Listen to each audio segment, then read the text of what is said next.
If you're a maintenance supervisor for a commercial property, you've had to deal with everything from leaky faucets to flickering light bulbs. But nothing's worse than that ancient boiler that's lived in the building since the day it was built, 50 years ago. It's enough to make anyone lose their cool.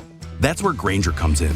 With industrial-grade products and dependable fast delivery, Grainger can help with any challenge, from worn-out components to everyday necessities. Call, click Grainger.com, or just stop by. Grainger, for the ones who get it done. Working hard is worth it if you're seeing results. And when it comes to working out, the same thing is true. You want the maximum benefit in the time you have, and that's exactly what Tonal is built for. And with their latest iteration, Tonal 2, you can ensure your workout is more tailored and effective than ever. Tonal's at-home strength training system uses adaptive weight to learn from your movement and set the optimal weight for every move, adjusting in 1-pound increments up to 250 pounds, challenging even the most advanced users to push their limits. You can also experience a full body burn with the new Aero HIIT workouts, the perfect blend of heart-pumping cardio and strength. Plus, the new built-in Smart View leverages a high-resolution camera that lets you see yourself during your workout, analyzes your movement, and provides real-time coaching, just like a personal trainer. Right now, Tonal is offering our listeners $200 off your Tonal purchase with promo code 200TONAL. That's Tonal.com and use promo code 200TONAL for $200 off your purchase. That's Tonal.com. Promo code 200TONAL for $200 off. Welcome to the Patriot Barbie Podcast. This show is made possible by Spreely Media. Download the Freedom Hub app today and join the free speech movement. I want to thank the people and the companies that keep my show going.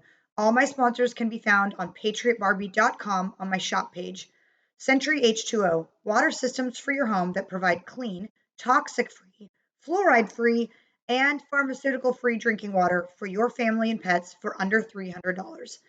Dylan's Restaurants has been a proud podcast partner for years, and the owner is my personal friend. With 4 locations throughout Arizona, you'll always find one to dine at and love, especially the zoo. Well, especially the ranch. Well, maybe the one floating on Lake Pleasant. Dang it, they're all good.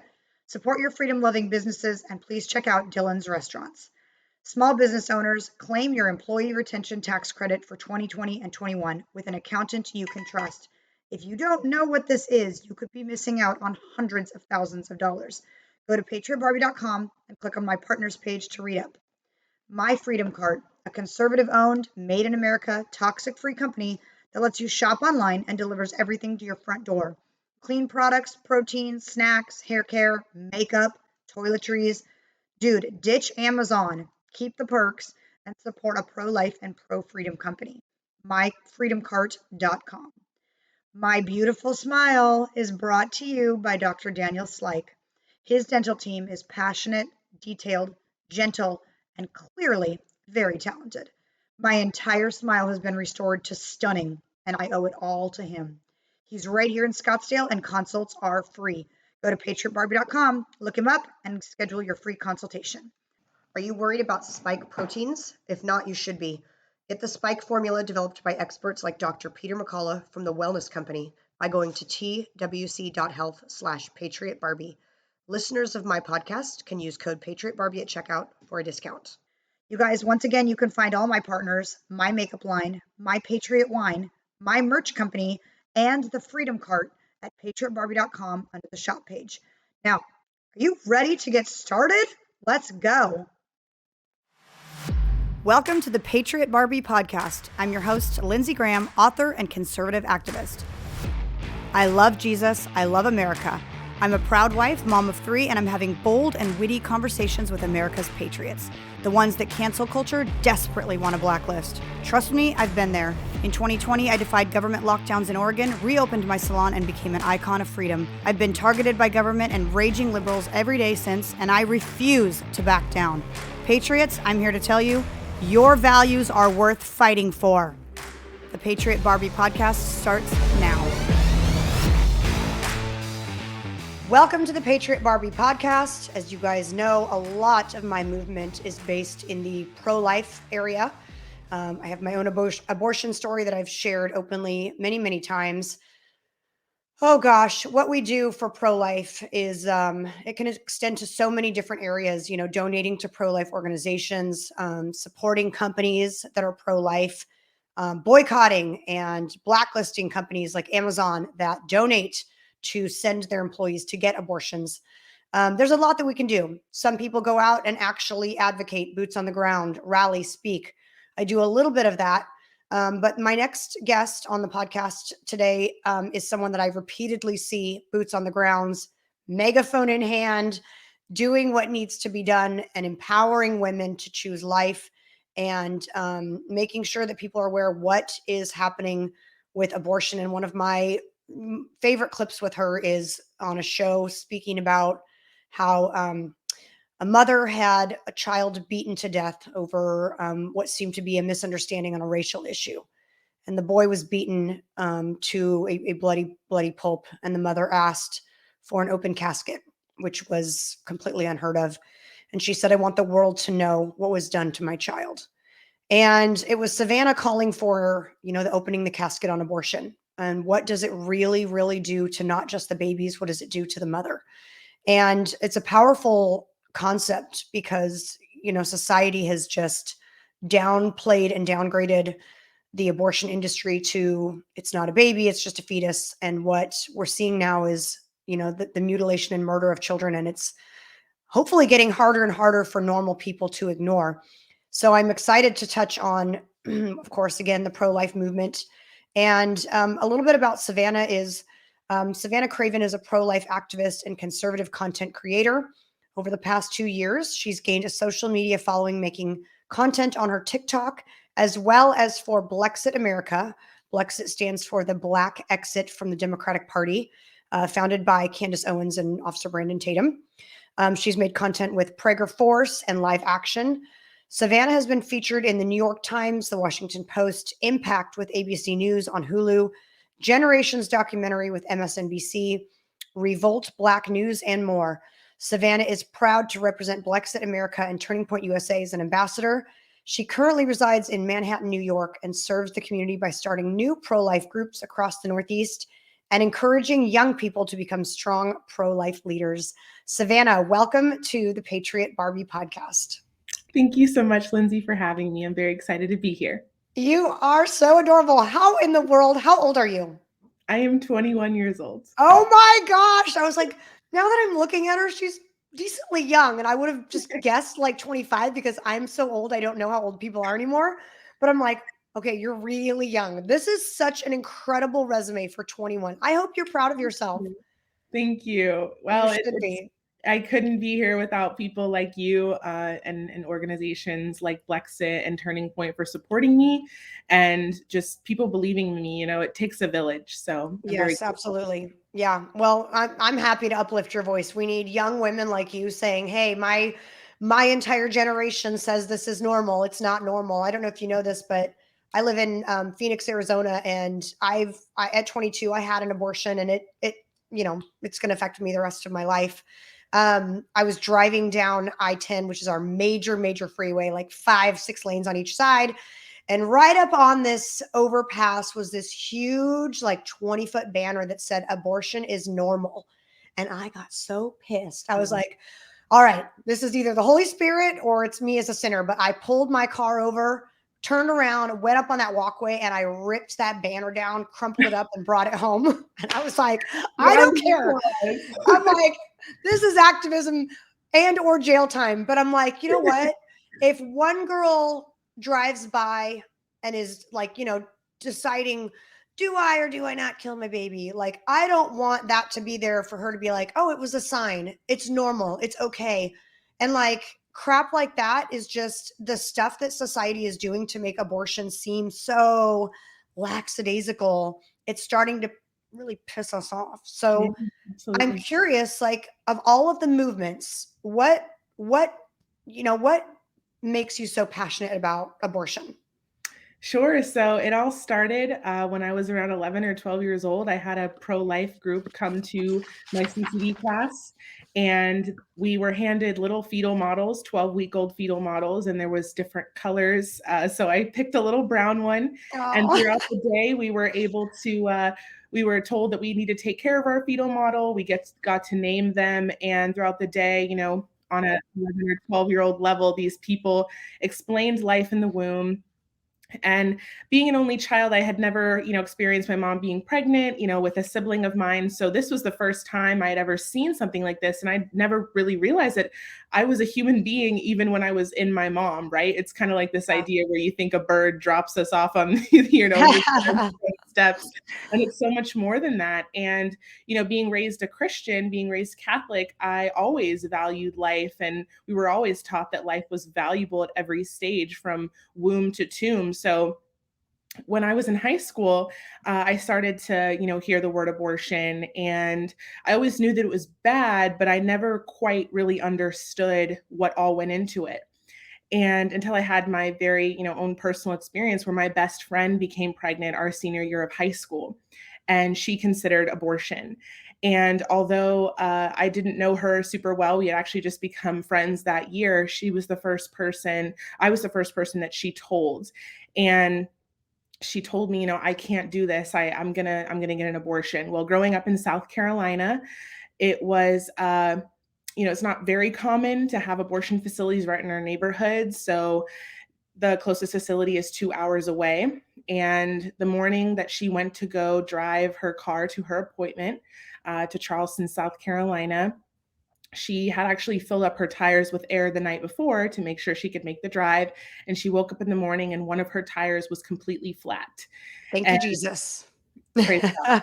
Called me from class, and I was in class, and I was like, well, I have to take this call. I mean, this is my friend and I need to be there for her. And she called me and she said, I didn't go. And she was crying. And I was like, oh my gosh, why didn't you go? And, she told me what had happened. And she said that this is the sign that I've been praying for. And now her sweet little boy, Omari, is going to be 4 this year. And it's just so crazy because I've watched her just blossom into this amazing mother. And although it has not been easy, she took a circumstance that society didn't exactly look at, as ideal. And she just is stronger than her circumstances. Women are stronger than their circumstances. And now she lives in her own place. She's got a good job. And we look back and we look at Omari and we just are like, how could you ever have thought, she says, how could I ever have thought to get rid of this precious gift that is life? Yeah, I think, gosh, there's so many things about that story that trigger ideas and statements, but society has told women that children are a burden. And, I'm a mom of 3 now, 9, 6, and 3. And women joke all the time about like, these kids are driving me nuts. And I'm starting to think, do we stop making those jokes, right? Like, kids drive us nuts. I'm sure Omari drives his mother nuts. But if we say those things, do other women who don't have kids really think it's that terrible? Because what society is saying is that you can have an abortion and not be remorseful, and that your life will be easier, or it will be affordable, and all these things. And what we know is that women who birth their children would never, ever look at that child and go, yeah, I wish I would have aborted you. Never. Yeah. So like that message isn't getting out that, and like you say, you triggered an idea that I'd never even thought of, which is that you're an only child and you've never seen like a baby in a womb and then be birthed. And then so many only children may be completely cut off from the idea that God creates us at conception because they've never experienced that. But man, I'm like, where do I go with this? So I wonder too, like, did she share with you, I'm praying for a sign, or was that something she kept private between her and God? Well, she had every now and then told me that, I don't want to do this, but abortion is normal in my family. I literally am just trying to get my life together, about to graduate. How can I possibly have a child right now? And that's what's so sad. And that's why Students for Life is so important, because all of this starts when people are children. We have to start educating when people, humans start to understand things, right? And creating a culture of life on your campus, whether that be middle school, high school, and college, especially because that's the group of people that abortion is being pushed on the most. They're trying to make abortion pill vending machines, or trying to make these abortion pills available in the school nurse's office, because they're saying, well, you couldn't possibly be a mom and have your degree. You couldn't possibly have a successful career and be a mom. And it's like, I mean, these people call themselves feminists. It's like, well, you're literally being misogynistic right now. You're telling a woman that she can't have a child and also pursue her goals. That's so anti-woman. And so, that's our job, is to create that culture of life and create that community of support on every single campus that we can, because society, social media is telling women that they can't. And abortion is telling women that you can't do this and also have your dreams. Yeah, that's such a good point. Women are probably stronger than men. That's not the way God created us. We're not actually physically stronger than men. Yeah. But as far as being able to create life in our bodies, sustain and feed and nurture that life, and then when that life comes out, to be able to sustain and nurture that life with our own body still for another couple years, is one of the most incredible miracles that God has created. And to say, great, you can do that, but you can't do anything else. And not even like if you're single, they're even telling women that are married, if you want a career, or if you don't want to be stuck at home doing laundry and dishes, like there's no joy in that, right? That this baby is going to get in the way, when the real truth is that this baby will be the best thing that's ever happened to you, regardless of your financial situation, regardless of your marital or relationship situation, and regardless of what your career is headed toward. And it's so weird that we see all these empowered women who support abortion, but no one in the media, of course, the mainstream media is highlighting powerful women, even like myself, who has 3 kids and still has a career. Hello. Like, where that's real women empowerment. We're not so weak we can't micromanage. We can do anything. Exactly. And just it's really just starting from middle school, high school age, where they're pushing, oh, well, if you're in high school, if you're 16, 15, you need to get on birth control. You need to suppress your fertility. Your fertility is not a gift. It's something that's going to get in the way of you being able to just live freely. We know what that means. Yep. Instead of actually cultivating healthy and loving relationships, and understanding that not only if you're engaging in hookup culture, are you, putting yourself at the possibility of getting pregnant with somebody that maybe you shouldn't be having as the father or the mother of your children, but you're also putting yourself at risk for, like, in the future, not being able to really connect with people. Right.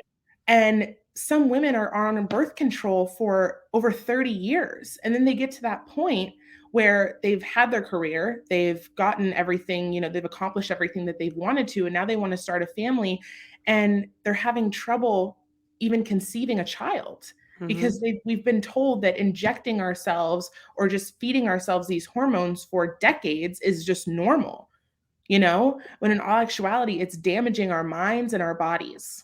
Right. I've had this idea tossing around in my head for a few months, which is that the Bible is God's, law, but it seems to me like we've all had our fun disobeying the law, and some laws are not as fun to disobey, and some are have a lot of consequences. Yeah. But his law was written to protect us. And what we're seeing is that the more we sexualize kids in junior high, even elementary school, teach women that it's empowering to sleep around, but then at the same time, while you're empowering them to sleep around, that sleeping around would lead to pregnancy eventually. But no, you don't want that. So why wouldn't we teach them, maybe don't sleep around, because your body does this and it's a miracle. But if you're not ready for that miracle, the smart thing to do would be to not. And God's law is there to protect us. And I'm more and more becoming like a Quaker. I'm like, if we could all just go back to living on the prairie and eating like meat and vegetables, and nobody sleeps with anybody till they're married. I know that's not normal, but these problems would all be solved. Like, they literally would all be solved if we all obeyed God's word. And I know it's 2023 and that's never going to happen, but why aren't we at least dropping those kind of hints? Like, hey, I know it's kind of prude to wait till you're married, but look at all of the problems it would prevent if you did. Forget that it's a Christian belief, right? Or a biblical belief. What if you did? You wouldn't even need to worry about birth control. You wouldn't need to worry about an unplanned pregnancy. Yeah. And chastity is looked at as something that is a Christian view, and many Christians we do share that, and that's what God teaches. It's actually it's a way of life to protect yourself, and it's the greatest form of commitment to the person that you're going to dedicate your life to. Because if you're willing to wait for that person, to commit to yourself to that person without engaging in that the strongest level of connection that you can bond with somebody right? This is the most vulnerable that you can be with somebody. And we started looking at it like that, rather than something like you're holding back from your partner, right? Yeah. We looked at it as something like the greatest form of dedication and commitment. I think people would be much more open to the idea of it. Yeah, I agree.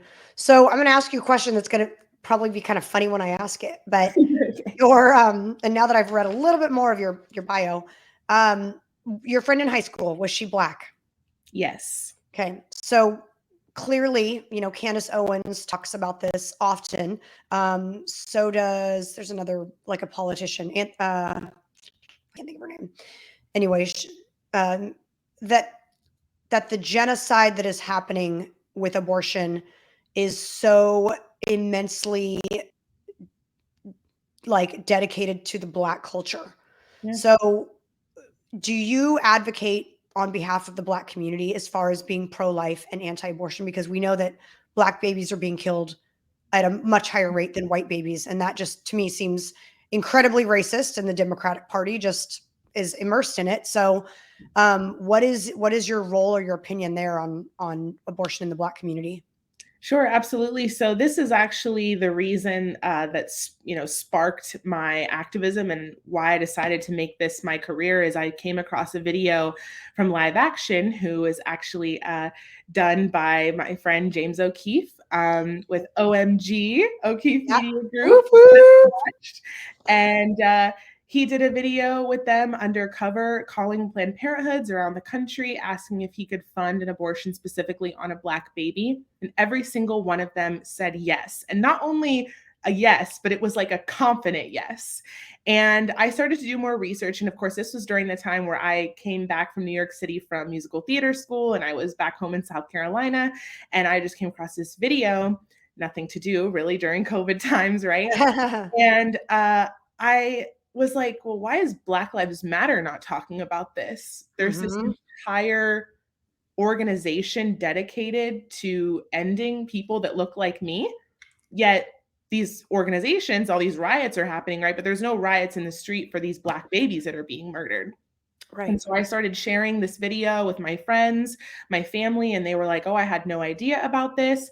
And then I found out about Margaret Sanger, who's the founder of Planned Parenthood, who was a proud racist and eugenicist. And she literally wanted to end the Black race. She wanted to make one race.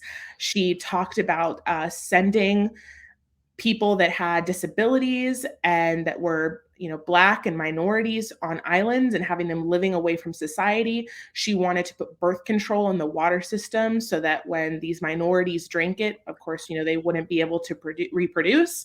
And I was just sitting here like, and this organization still exists. Yeah. And we are giving $500 million of our taxpayer dollars to them every single year.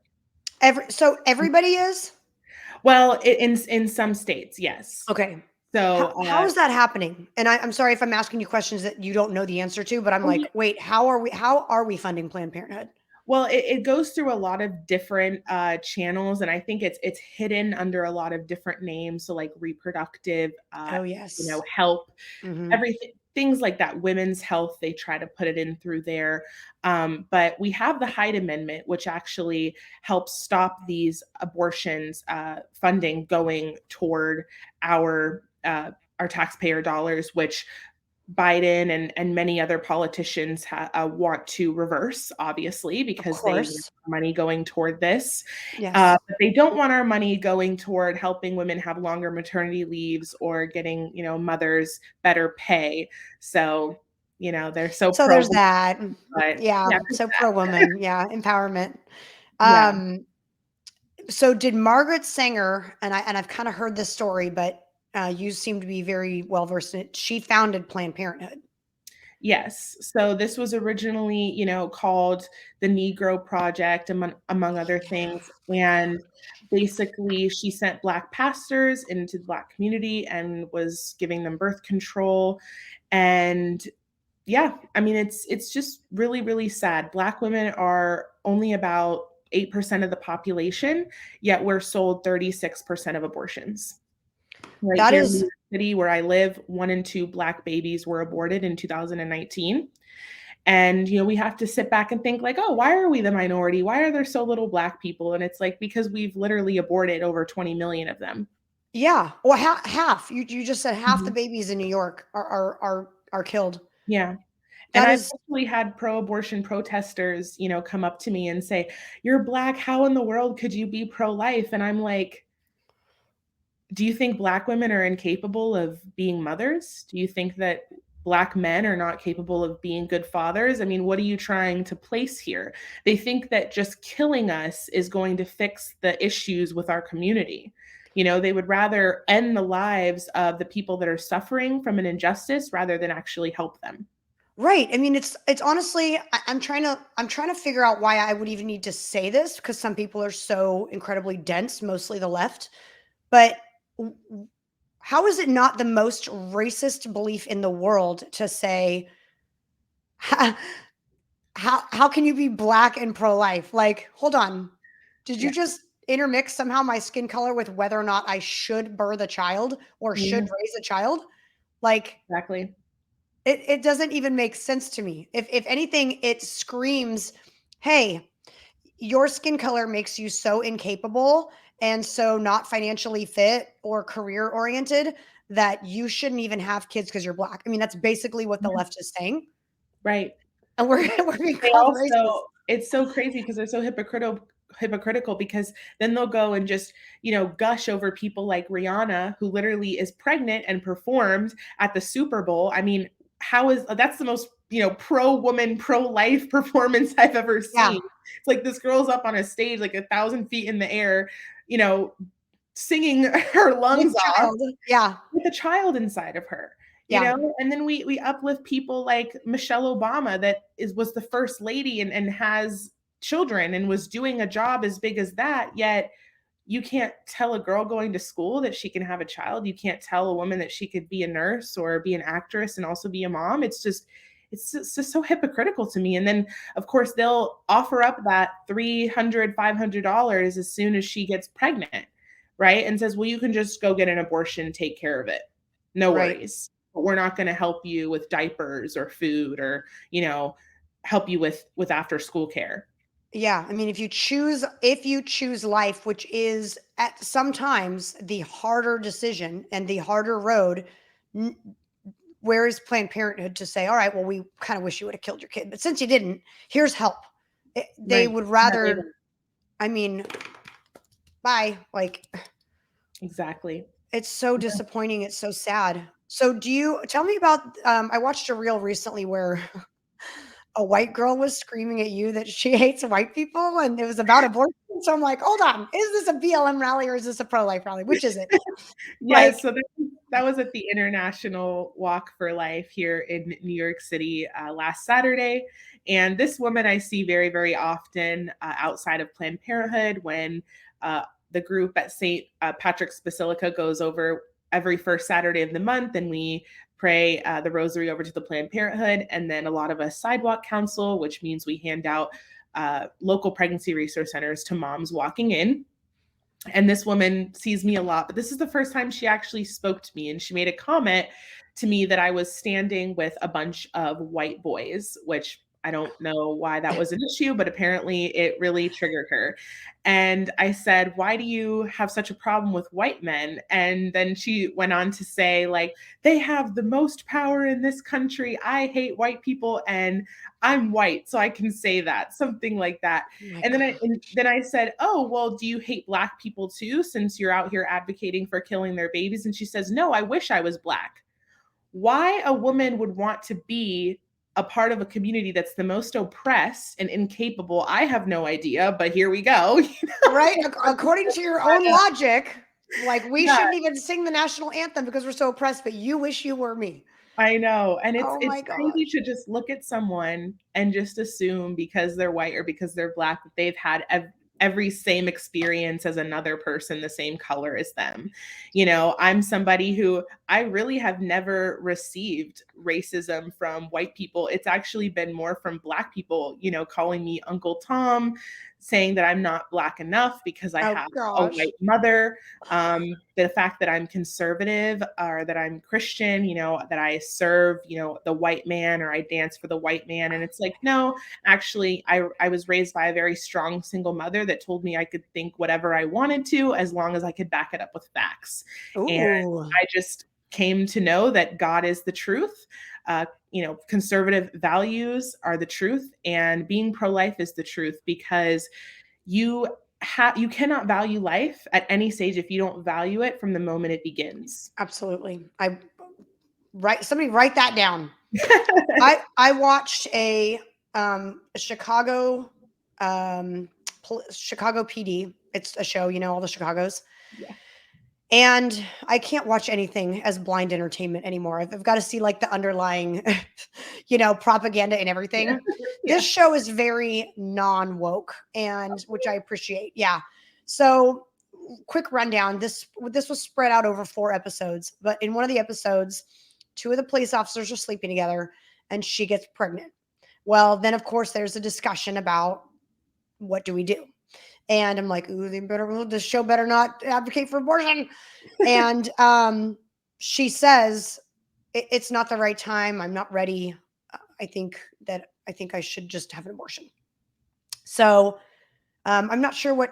Oh, so she then worked with a victim who went on to say that, thank you for saving my son. He's the best thing that's ever happened. I don't know what I'd do without him. So I'm like, oh, here we go. So of course she realized, I think I better have this child. I don't want her to have regrets. And she says, quote, I don't want to have regrets. So then she decides, so now we've got an episode where she says, you know, according to propaganda, this child is not a child. I get to decide its worth, and I've decided that it doesn't deserve to live, right? Mm-hmm. And now she says, okay, I do think I want this child. It does deserve to live. And as its mother, I'm choosing to give it life. Okay, great. Moving on.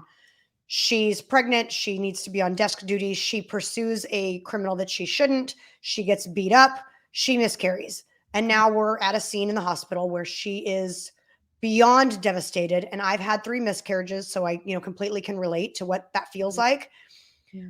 And she is crying, devastated. She's stoic. She's like a zombie. She has lost the baby. And now we're at a situation where she was excited to be a mother. She saw value in her child's life. She was planning a life and a future with that child. And now it's gone and it's hurtful.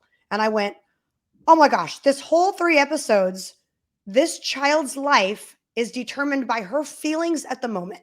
And how can we live like that? Because she went through, I don't want you. I want you. Now you're gone. And it's absolutely devastated me. And I'm like, hold on. 2 episodes ago, she was going to kill you herself. So we've just determined that a mother's feelings towards her infant in her stomach can change. I mean, day to day, hour to hour. And that's such a dangerous thought process, because Yes. it's like, look at all the mistakes that we've made in our history, just in this country, when we looked at a group of people and said, well, you're not really as human as this other group of people, or we're going to classify you as 3/5 of a person, right? And I'm not trying to compare, you know, abortion to slavery, but these 2 injustices happen for the same reason. We looked at a group of people and we said, you're not as worthy as this group of people, so therefore we can do whatever we want to you. We can own you, we can sell you, we can use you however we want. And, you know, we recognize that slavery was wrong, it was inhumane, and so we abolished it, right? Right. Now we have abortion, which is another form of dehumanization. It's people in the womb that, just because they're not fully developed, which I always like to say, I'm not fully developed, because your brain actually doesn't fully develop until 25. So does that mean I'm less of a person than somebody that's older than 25? Of course not, right? But we say, well, you're dependent on somebody else, so we can do whatever we want with you. But then if you're wanted, then it's a baby. But if it's not wanted, it's just a fetus, or it's just a clump of cells. Yeah. Like, Perception is not reality. Like, that's so dangerous. And this is all in the name of choice. We just say, well, it's a woman's choice. It's a woman's choice to do whatever. But it's like, I honestly think that abortion is for men, because I think it was designed for men, because it literally is just an easy way out, right? We put it on the woman. We say, well, it's your body, it's your choice. You can do whatever. And so the men that go around and, use women can just hand over that $300 and say, well, I don't want to be the father. Right. So here you go. Peace out later. Yeah. And then now this woman is left alone, and she's being told that it's better for her to just kill her child than it would be for her to actually seek out resources and have a community to help her and uplift her. Yeah. And the pro-choice argument has never really worked for me. Like, it's a woman's choice. And it's like, yeah, she had 3 to 4 pretty good choices before this happened. And again, I know it's 2023, but she could have chosen not to sleep with him. She could have chosen to use protection. She could have chosen to be on birth control. She had choices, and she made those choices, and it led to this. And I don't like the word consequence, because a baby is not a consequence, but it led to this circumstance. She chose to do all of the things that led up to this circumstance. And now she wants that one choice to be able to kill her baby.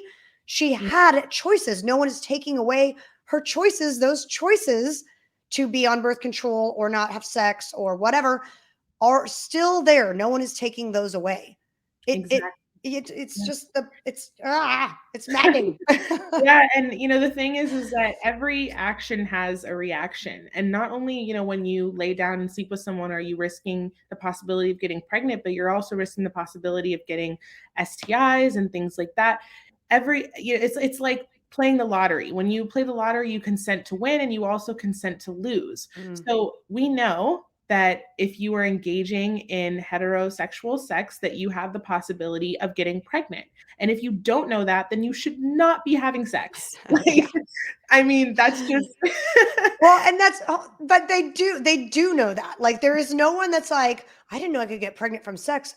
They're teaching it in freaking 6th grade now. So like, other than the 0.01% of young girls that, were raped or whatever, which is just a terribly sad statistic, that didn't know their bodies. Other than those, if you're having sex, you're aware that that's how babies are made. Every female that is having sex knows this is how children are made. I mean, I remember being a kid, and I was raised in a really devout Christian home. I mean, I remember before sex ed thinking, I think you can get pregnant from kissing. No kissing. Like you didn't know. Right.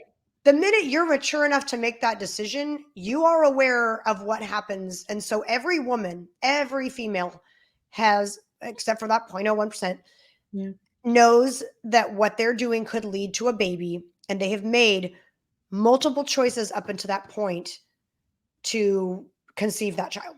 Exactly. And even in that, 0.01%, we still recognize that those women matter. But let's look at it like this. This is the pro-life perspective. And this is what I always say in cases of sexual assault is her getting an abortion, if she does conceive in that situation, is that going to erase the trauma that's been inflicted on her? Is that going to make her forget? Absolutely not. People that have been taken advantage of and abused in any way will never forget that. And an abortion is basically just a Band-Aid. It covers up that invisible scar that's been inflicted on her. And it's just another traumatic experience. It's another act of violence that's not going to solve anything. And as pro-lifers, we never tell women that they have to parent, that they have to be a mother, right? But with her choosing life for that baby, which is such a gracious thing to do, and it's going to be hard. We know that, but there's an entire movement here ready to support her in any way that she needs, to give that child a choice, and to live and to have that opportunity to have their life, right? If we look at every single person as a gift, no matter how they came to be, we would have just more respect for people all around. Right. And there's so many people out there that we walk past on the street that they could have been conceived in rape. How are you going to tell them that they're less worthy of of life, or that they would have been better off dead just because of the way they were conceived. Well, It's horrible. And how could they ever tell themselves that? Like, oh, because of how my mother got pregnant, I wish I'd never been born. They would never believe that about themselves. So why in the world would we spread the message that a baby's life matters only if the mother and father made the baby out of love and wedlock? I mean, all of those things.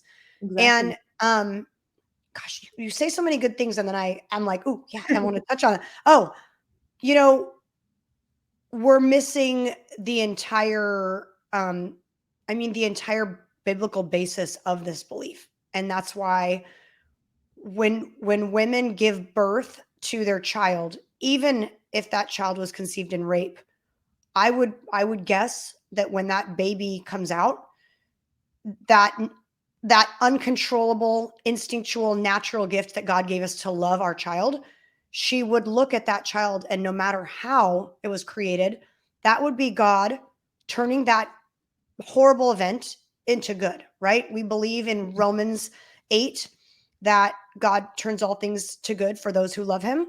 If a woman was raped and she may the rest of her life wonder, why did that happen to me?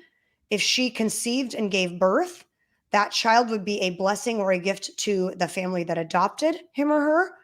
Or that woman would give birth and go, oh my gosh, despite how this baby came to me, this is the best thing that's ever happened. And I praise God for this baby.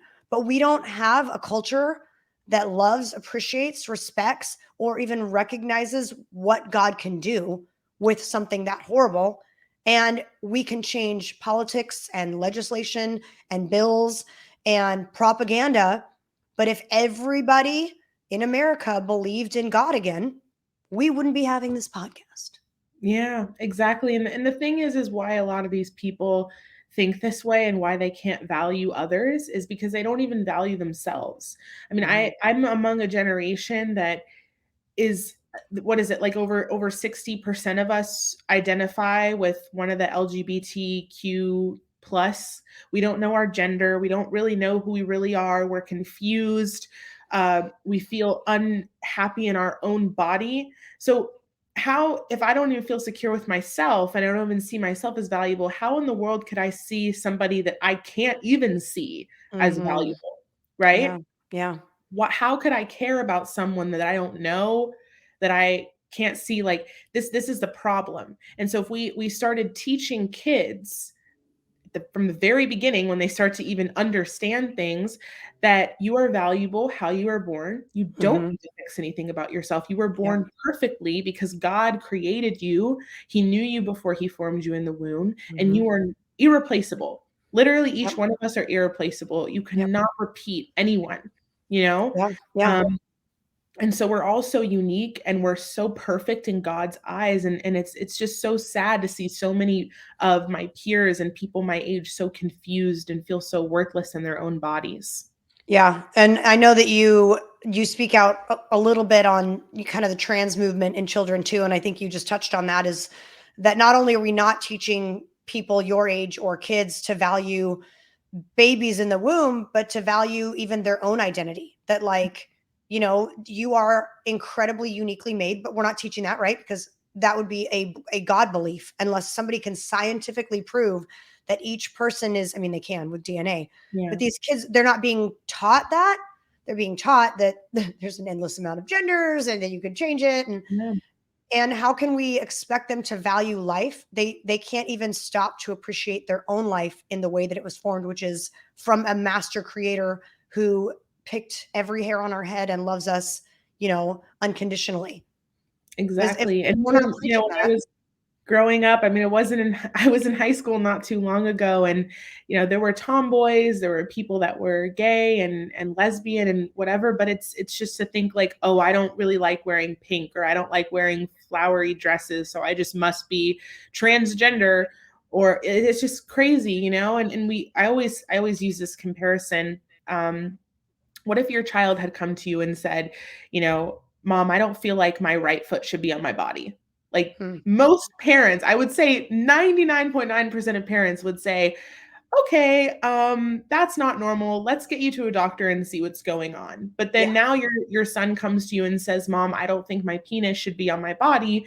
They're just sending them right in there as young as 13, 14, 15 years old and just literally mutilating their body, something that cannot be undone. Yeah. And we're seeing now with, I've been watching this week, following up on the viral clip of one of the most well-known, I think the most well-known transgender kids, Jazz Jennings, who started to transition into a girl at age 5, I believe it was, and got on hormone blockers when she was only 11 years old. So this resulted in her private parts not fully developing, and when she went to go and have the transformative surgery to get her penis formed into a vagina, she had to get it done 4 times because there was not enough skin. There was not enough skin built up around the area, and they had to do it 4 times. And her mom has spoken out about the fact that she has to dilate every single day because this hole that is essentially an open wound that's trying to heal itself, because that's what our bodies naturally do, is closing up. In a recent video, she says to her mom, I never feel like myself ever. I don't know who I am. So we have this child that was exploited online since they were 5 years old, 5, 6 years old, has the whole world watching their entire life. Maybe this child was confused at 5 or 6, but in reality, these parents didn't take the authority that they needed to take. They didn't say, well, that's fine if you feel that way. But they literally said, oh, well, let's get you on these hormones. I mean, she was basically an experiment. Yeah. For these doctors and for these people. And now we have her now. She's got binge eating disorder. She is very overweight. She's had to have this destructive surgery 4 times. This is a surgery that's only supposed to be doing 1 time. She was basically a guinea pig. And she's a he. So she's a he. Yeah. Yeah. So he has mutilated his penis. He can never get a woman pregnant. He can never have normal sex like a male. And, I interviewed also, by the way, to put this on national TV for the entire world to see is so vile. I hope that he sues his parents at some point for not being the parents that they should have been and protecting him.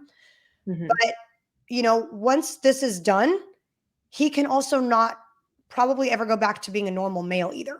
So he is ruined.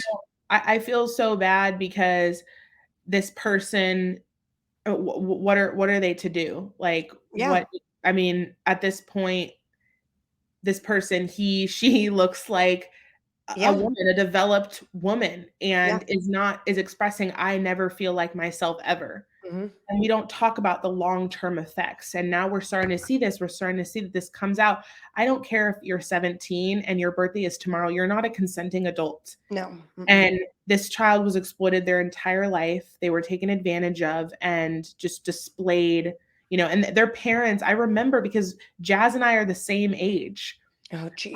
And so I remember seeing this video on YouTube when I was like 11 years old and thinking, like, transgender child, how is that even possible?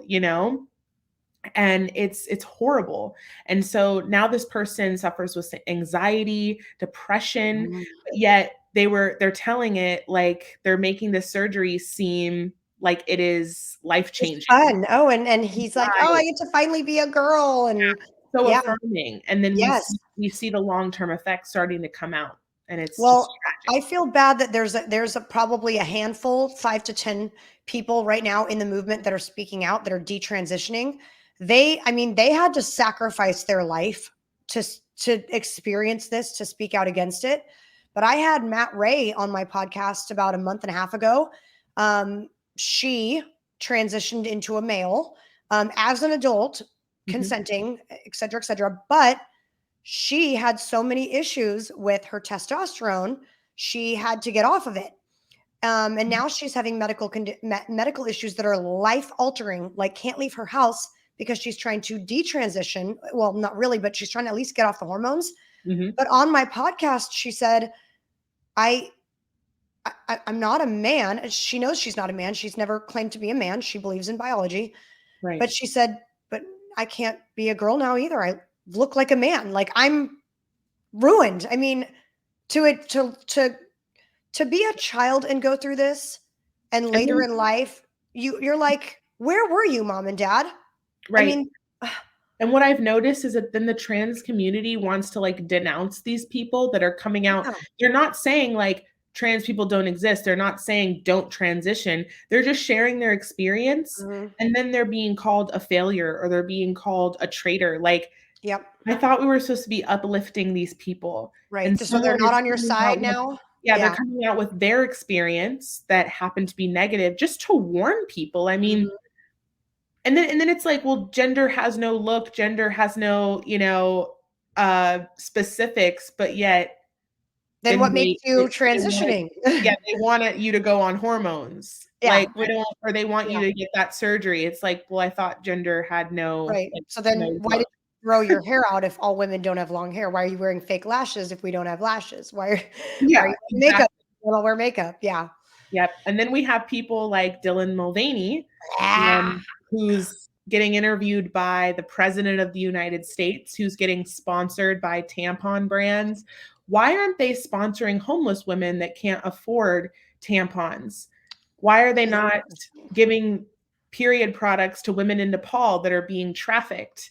It's just like, and then a biological man gets sponsored by a tampon company. And then of course he gets backlash because that's freaking weird and ridiculous. And then says, well, if you had a boyfriend or a friend that, had a tampon that he held around for you, you would just gush over him. No, I wouldn't. I'd be like, why do you have tampons? Yeah. Who are you cheating on me with that you're carrying tampons around? And also you'd be like, why don't you be a man? Why don't you carry around cigars or something? I'm okay with you being a man. I would be so embarrassed if like my friend's boyfriend or something, or like a guy friend of mine just said, oh, I have like tampons. If I was like, oh, need to go to the bathroom real quick. And you're like, oh, I have tampons in there. I'd be like, you're like, why are you so weird? That's a little perverted. It is. It really is, And then it's another thing I noticed is that he doesn't even say like womanhood. He says girlhood. And there's also a video that just went pretty viral of his where he's pretending to be Eloise in the Plaza Hotel and is dressed up like a little girl in a skirt and a bow saying, I'm Eloise, I'm 6. And it's like, even if a woman, like a biological woman would do that, it'd be a little creepy, right? But then he's encouraging trans kids to transition, trans kids and be open about it. It's like everything that he posts is literally push for children. Yes, absolutely. And that's why I don't understand, like, you can call me transphobe or homophobe or whatever, but what you're doing is directed towards children because you don't need to indoctrinate grown adults to change their gender if they think that they can change their gender. They're grown adults. They've decided for themselves. So this bow and this cuteness and this Barbie pouch crap, like grown adults aren't buying it. So who are you trying to indoctrinate into this? And it's children. So, this is something that I'm pretty sure you and I are going to continue to speak out about and not apologize for it. And biblical beliefs aside, this is for the protection of kids. So, I mean, I'll get called every name in the book before I will shut up about this. I mean, and let's look at the absolute tragedy that happened yesterday. You see this person took the lives of innocent people and they happen to be transgender. They happen to not really be comfortable in their own body, identifying as a man. And going into this with such mental illness. And then I don't know if you saw, but our lovely president was talking about ice cream and laughing and making jokes before he decided to address these poor children that were murdered by somebody so mentally ill. But it's the gun's fault. Totally. Right? Yep. It was the gun just got up. And no, this person needed help. They literally wrote a suicide note over Instagram to one of their friends, said that they wanted to die, that they wanted to kill themselves, that they just needed to die. And this is what happens, but we don't address that because it doesn't match their narrative. Right. These doctors that are doing these surgeries are making millions and millions of dollars like that. Yes, And then as absolutely. soon as you have a mental illness or maybe you're uncomfortable with your transition, that doesn't help our Nope. case. So we're You're not, not money. So get out. You're not money. Yeah. you know, Well, I am so refreshed to have someone with your wisdom at such a young age, because I'm thinking I'm 42 and I just got in this fight 3 years ago and I'm trying to kick butt. But if you're going to have 20 years under your belt when you're my age, you're going to be saving the world with Jesus. So, thank you. let's see, people can find you on Instagram at Savannah Craven. I'll make sure that's in the notes.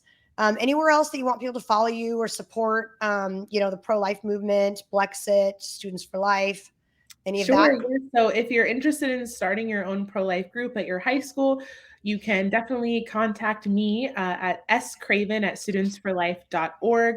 We have over 1,300 pro-life groups all across the United States, and we just started 2 groups in Puerto Rico. So we're really killing it. And as I said in the beginning, I believe that creating a culture of life starts in your schools, starts in the parish level as well. And so that's definitely something that we can help you get started if you're interested. And also you can follow me on Twitter and Getter at Savannah Craven 5. I'm on pretty much every platform. So Yay, awesome. Okay, and are you ready for your cheers? Sure. Okay. I always throw the cheers out. Do you know what it is? I don't know what it is. Okay, so get anything to drink at all, whatever you want, like a cup of water. Okay. And then oh, cute. And then you get to decide what we're cheersing to. Okay, so we are cheersing to the sanctity and dignity of life, and that one day all people will be able to be born into this country freely. Good cheers.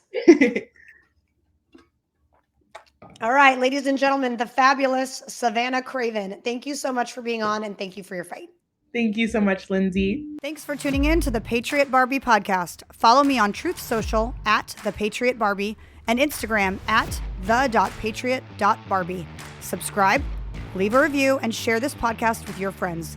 You can find this show, my book Targeted, and my apparel line on www.patriotbarbie.com. God bless America, and God bless you.